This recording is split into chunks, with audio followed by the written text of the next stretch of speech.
She returned home at 3 a.m., the soft click of the door cutting through the silence like a confession. I was sitting on the couch with the lights off, the glow from my phone long gone, my thoughts louder than any sound. She looked surprised to see me awake, as if my waiting hadn't been part of the night's possibilities. Dropping her keys on the table, she asked casually why I was still up, as though the hour meant nothing. I told her I couldn't sleep. It wasn't a lie, just not the whole truth. The air between us felt heavy, filled with questions neither of us wanted to ask yet. She kicked off her shoes and avoided my eyes, moving around the room like a guest instead of someone who belonged there. She smelled unfamiliar, not bad, just different. A mix of night air and something sweet that didn't belong to me. I noticed small details I would have ignored before: how carefully she placed her phone face down, how her smile came a second too late. She laughed softly and said I worry too much. That laugh used to calm me. Tonight it felt rehearsed. I watched her walk to the kitchen, every step measured, as if she were following lines from a script she had memorized. I asked where she had been. She paused, just for a heartbeat, then said she'd been with friends. The pause said more than the words. I nodded, pretending that was enough, pretending I hadn't already imagined this conversation 100 times. She poured herself a glass of water, her hand shaking slightly. That's when I realized she was nervous too.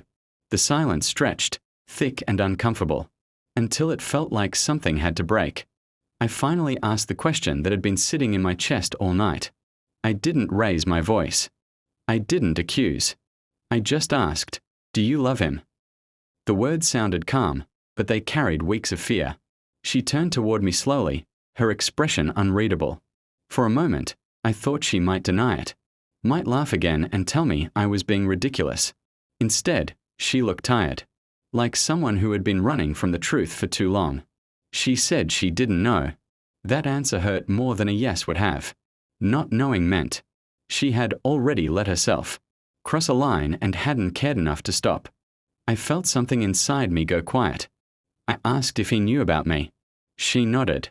That small movement felt heavier than a shout. It meant my place in her life had already been reduced to a detail, something mentioned casually and then dismissed. She tried to explain, talking about feeling lonely, about how things between us had changed. I listened without interrupting, realizing how distant I must have become. Yet knowing distance was never an excuse for betrayal. When she reached for my hand, I pulled away. It wasn't anger that stopped me, but clarity. I understood in that moment that love doesn't make you come home at 3 a.m. with answers you're afraid to give. She started crying, saying she didn't want to lose me.